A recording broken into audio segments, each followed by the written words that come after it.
Get down, sniper!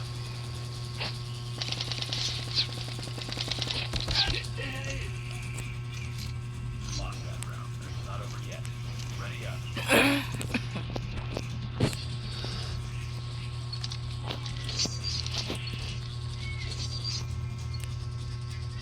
And the ejector. The enemy has the bomb.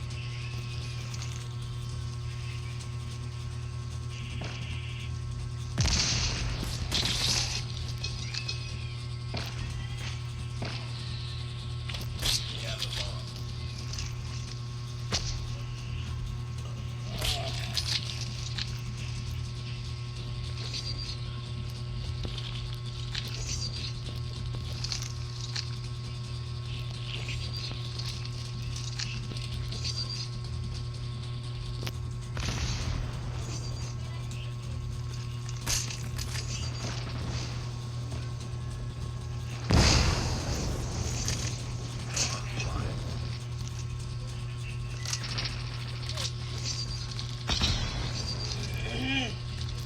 Get down, sniper! Nice work. Next round. Sheesh.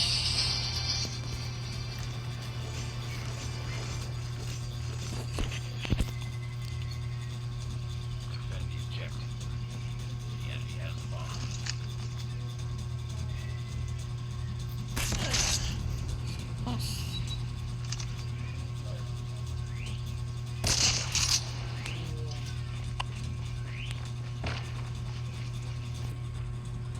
The physics doesn't change. The danger does. That gentle rotation in your sink obeys the exact same laws as the massive oceanic vortexes that have dragged ships to the bottom. It's just a matter of scale, energy, and the sheer volume of water involved. The ocean has whirlpools that have been killing people for thousands of years, and the first ones you might actually encounter are hiding in plain sight. Level 1.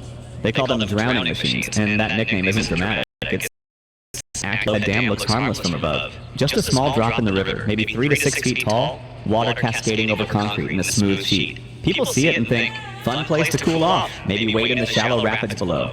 What they don't see is what happens at the base as water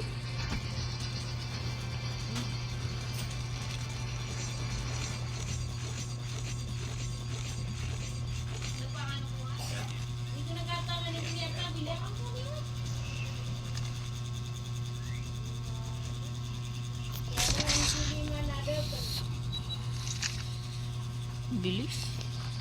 flows over the dam, it plunges downward and then curls back on itself, creating a horizontal rotating cylinder of water called a hydraulic. It works like a washing cycle that never ends. The surface current flows back up toward the dam, while the underwater anything caught in this zone gets tumbled, violently and continuously, unable to escape. Kayakers call them keepers because that's exactly what they do. They keep you. A swimmer caught in a hydraulic will be pulled under, tumbled along the bottom, pushed back up near the dam, then immediately pulled under again, over and over. You can't swim out because both surface and bottom currents work against you. You can't get air because you're underwater half the time. Panic sets in within seconds. Exhaustion follows, and the hydraulic just keeps spinning. The only escape is counterintuitive. Curl into a ball to the very bottom, and hope that down.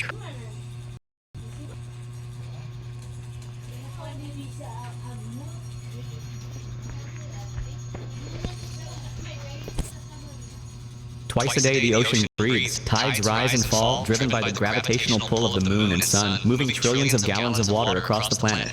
Most of the time, this happens gradually, almost imperceptibly. But when you force enormous volumes of water through narrow channels, something violent happens. Tidal whirlpools form in straits, channels between islands, and narrow passages where the seafloor creates bottlenecks. As the tide changes, water rushes through these restrictions at speeds exceeding 10 miles per hour. That might not sound fast, but water moving at that speed carries incredible momentum. And when it encounters underwater rock formations or sudden depth changes, it starts to spin. The Old Sow Whirlpool in New Brunswick, Canada, is one of the largest tidal whirlpools in the Western Hemisphere. During peak tidal flow, it creates a vortex up to 250 feet in diameter. The entire surface of the ocean spirals inward, creating a depression that can be several feet deep.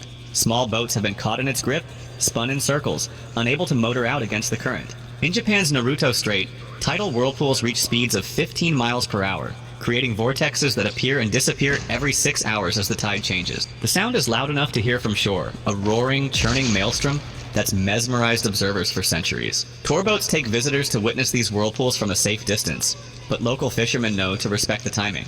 But tidal whirlpools have an off switch. They come and go with the tide. What if a whirlpool never stopped spinning? Level 3. The Vikings feared them.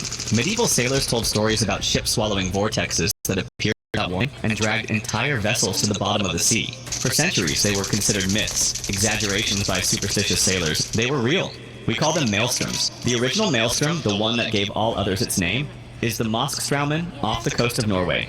It's a system of powerful tidal currents and whirlpools that forms between the Norwegian Sea and the Vestfjorden. When conditions align, spring tides, strong winds, specific current patterns, the Moskstraumen becomes a churning nightmare of overlapping vortexes and turbulent water that stretches for miles. Edgar Allan Poe wrote about it in Descent. Jules Verne referenced it in 20,000 Leagues Under the Sea. 4. From space, the ocean looks calm, blue, peaceful. That's a lie.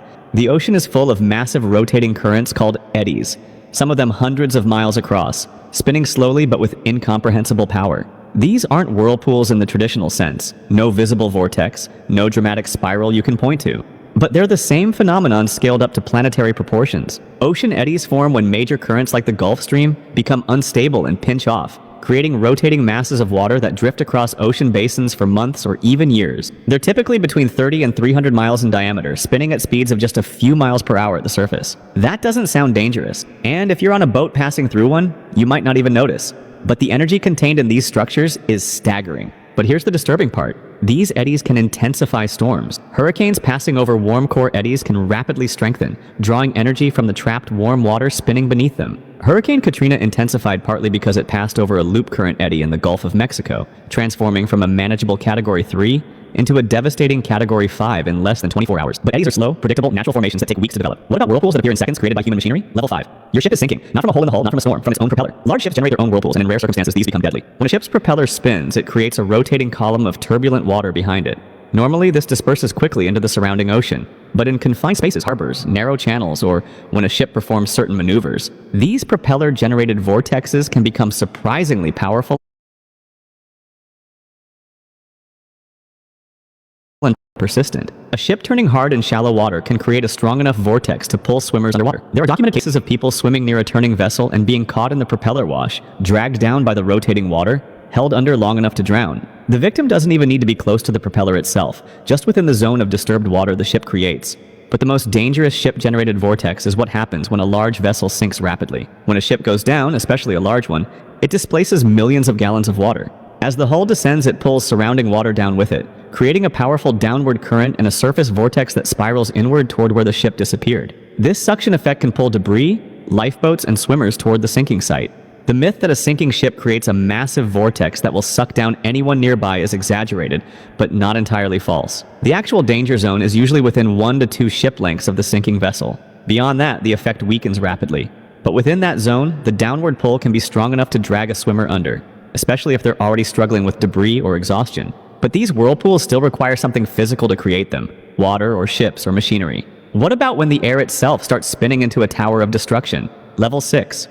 A tornado over water is somehow even more terrifying than one over land. Waterspouts are rotating columns of air that form over bodies of water, connecting the surface to the clouds above. They look like twisting tubes of water stretching from sea to sky, but that's mostly an optical illusion. The water you see is actually Level 4, Liambi Cave Incident. In late November 1982, 3 young men made their way to Liambi 4. From space, the ocean looks calm, blue,